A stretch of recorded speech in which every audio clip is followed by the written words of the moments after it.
ఒక కథలో పాము కాటుకు గురైన ఒక కోడి కోళ్లగూడులో బాధపడుతుంటే మిగతా కోళ్లు సహాయం చేయకపోగా తన విషం వల్ల మాకు ఏం జరుగుతుందో అని ఆ కోడిని బహిష్కరిస్తాయి.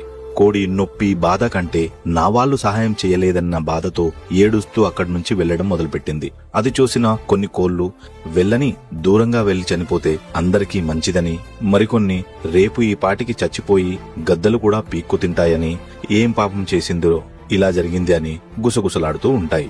మరుసటి రోజు ఎగురుతూ వచ్చిన ఒక పిట్ట కోళ్ల వద్దకు చేరుకొని, మీ తోబుట్టు ఇంకా చనిపోలేదు, పాము కాటు వల్ల తన కాలు మాత్రమే పోయి లోయలో తను జీవించి ఉంది, కాని ఆహారం లేక చాలా అవస్థపడుతుంది, మీ సహాయం కోసం ఎదురు చూస్తుంది అని చెప్తుంది. కోళ్ల గూడులో ఉన్న కోళ్లు, లేదు నాకు గుడ్డు పెట్టే సమయమైంది, నేను రాలేను, నా కోడి పిల్లలు చిన్నవి, నేను కూడా రాలేను, నా పుంజు నన్ను వదిలి ఉండలేదు, నేను రాను అని సాకులు చెప్పి పిట్టను పంపేశాయి.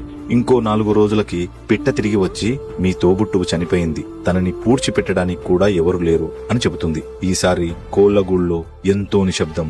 అయ్యో ఎంత ఘోరం జరిగిందో, మనలో ఒకరు చనిపోయారు, మనమందరం కలిసి చివరి చూపుగా వెళ్ళాలి అని ఏడుస్తూ లోయ వైపు వెళ్లాయి. కాని అక్కడ కోడి లేదు. ఒక కాగితం పైన, జీవితం అంటే కష్టకాలంలో రోడ్డు దాటి 4 అడుగులు వేసే సహాయం చేయని వాళ్ళు పోయాక మాత్రం 100 మైళ్ళైనా వచ్చి బాధ వ్యక్తం చేయాలని చూస్తారు, అందుకే మీకు ఆ చివరి చూపు దక్కకుండా చేస్తున్నాను అని ఉంటుంది.